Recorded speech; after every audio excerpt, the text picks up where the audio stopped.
Ìyábọ̀ Òjó làwọn ọmọ ẹ̀ máa jogún bá ikú rèwerèwe irú ìtò pa Mohbad ó mọ̀ pé gbogbo nǹkan tá a ṣe láyé ìgbé ó mọ̀ pé àjọ ni Ìyábọ̀ Òjó ti dájọ́ síbi ikú rèwerèwe so àwọn ọmọ ẹ̀ máa jogún bá ikú rèwerèwe àtàwọn ọmọ ẹ̀ wọ́n á jogún bá ikú rèwerèwe. Ẹ̀yin tèmi ìjẹ́ èrò wípé èpè yìí kò wá pọ̀jù fún Ìyábọ̀ Òjó báyìí kí èèyàn máa sọ wípé Ìyábọ̀ Òjó yóò kú rèwerèwe àwọn ọmọ ẹ̀ náà yóò kú rèwerèwe àti àwọn ọmọ ẹ̀ kò máa sọ wípé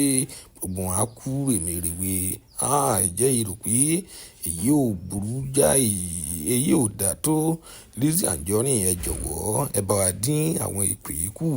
torí wípé a kò mọ nǹkan tí ó lè padà ṣẹlẹ̀ ní ọ̀la a ò mọ nǹkan tí ó máa ṣẹlẹ̀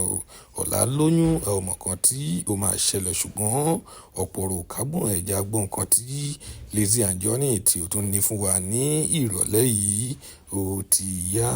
àwọn ọmọ Lizzy Anjorin wọ́n máa jogún bá estate torí Lizzy ń talẹ̀ ni kò dẹ̀ lùyàn jìbìtì rí Lizzy ń bá àwọn èèyàn kọ́lé Lizzy ń ta góòdì ó ń taṣọ over 40 years of Lizzy Anjorin in business Lizzy ò lu jìbìtì rí kò dé police station rí lórí fraud so nǹkan rere táwọn ọmọ Lizzy náà máa jogún bá nìyẹn ìyá tèmi sìn tí mo jogún bá lọ́wọ́ ìyá mi ni pé ó mọṣẹ́ ṣe ìyá mi ń kiri àmàlà ìyá mi ń kiri ẹ̀bà ìyá mi a lọ ṣe free training fún kùnú a ṣe free training fún tapioca a ṣe free training fún pito mo dẹ̀ ṣe free training láti ní ìmọ̀ kún ìmọ̀dọ́lá so ohun tí ìyá tèmi náà jogún bá ni mò ń ṣe ìyá Ìyábọ̀ wèrè 30 years lọ́gbà psychiatric níyà Ìyábọ̀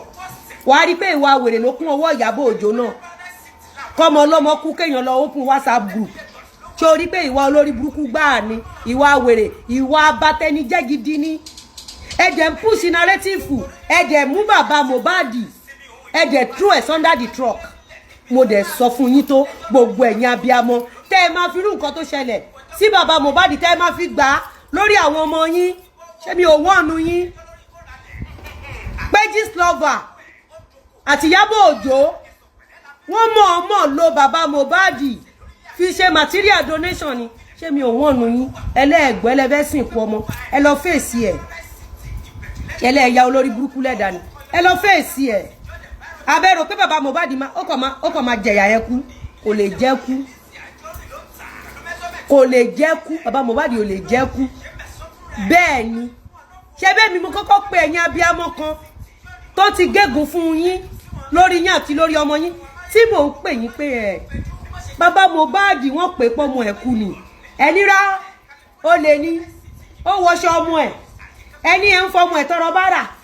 ẹni ẹ̀ kí ló dé tí ó ṣe lè sìnkú ọmọ ẹ̀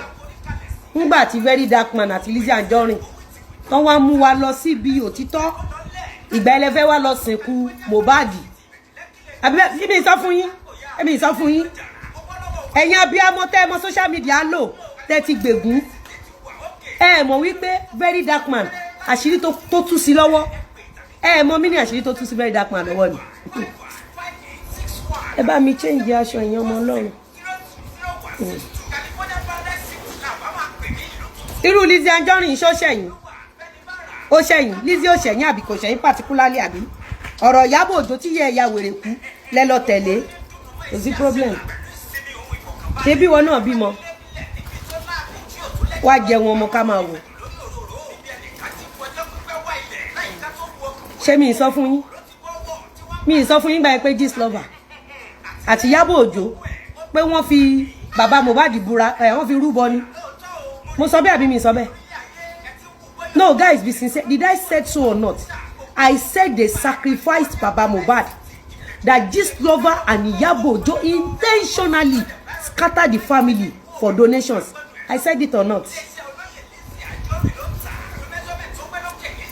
if wọn náà bá wọn ṣe ṣe olóògùn bàbá Mohbad lọ fèsì